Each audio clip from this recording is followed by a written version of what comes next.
Okay, so this is the problem of the week for the 19th of October, and the title is Candy Craze, which seems apropos as Halloween is rapidly approaching. And so let's see what the offering is for this week. Matt, the owner of the Candy Craze, is creating a basket of candy to sell in his store. Okay, so as we've said before, when you're working a word problem, you want to stop at punctuation. Think about what's being said and ask yourself: is there anything mathematical? Is there anything I need to note? Is there an equation that I should be writing? Um, and in this first sentence, there isn't. It's pretty much just setting up the storyline, giving us the scenario.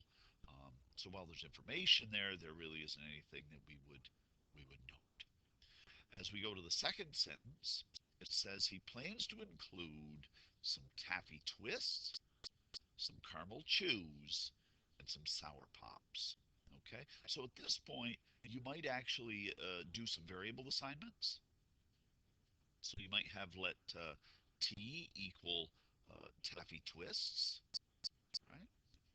Um, and again, using t because taffy starts with T.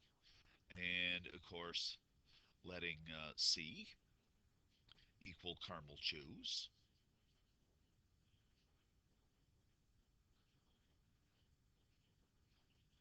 And then, of course, we'll let S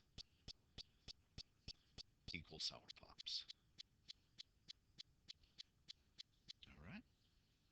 So there's the three things they've indicated. I've set them up as variables, and we'll see where it goes from here.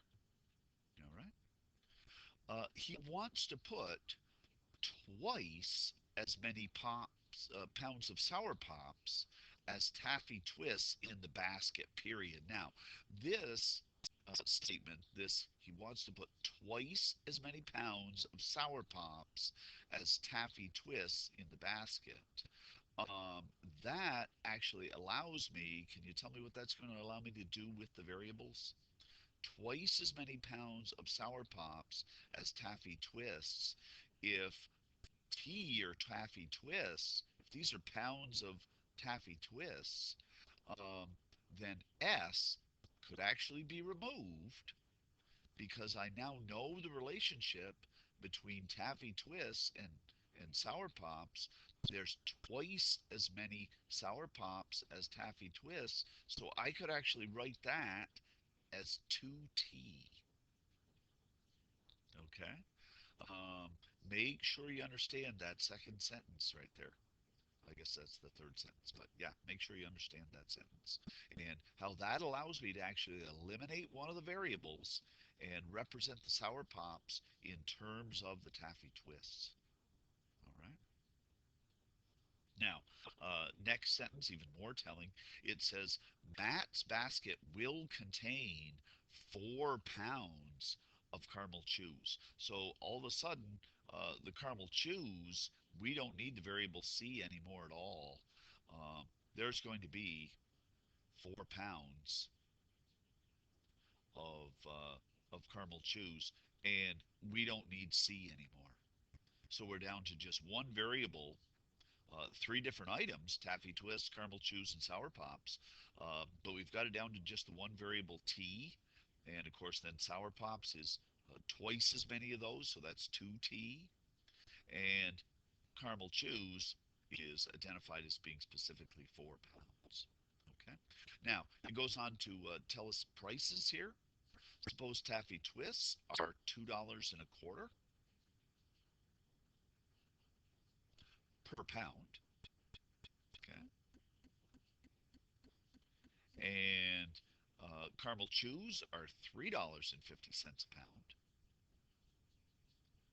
right? And of course, we're putting in 4 pounds of those, remember? And finally, the sour pops apparently pretty expensive.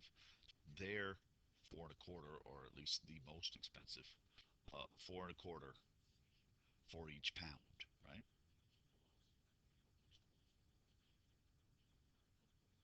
Now, um, here comes the question, right? How many pounds? So the words how many? There's your question. Here's what they're asking us. As we mentioned before, you always want to be sure you're answering the question they ask you. How many pounds of sour pops should Matt include to make a basket that costs $3.55 per pound? Now, 3.55 per pound is going to be the cost of the mixture here.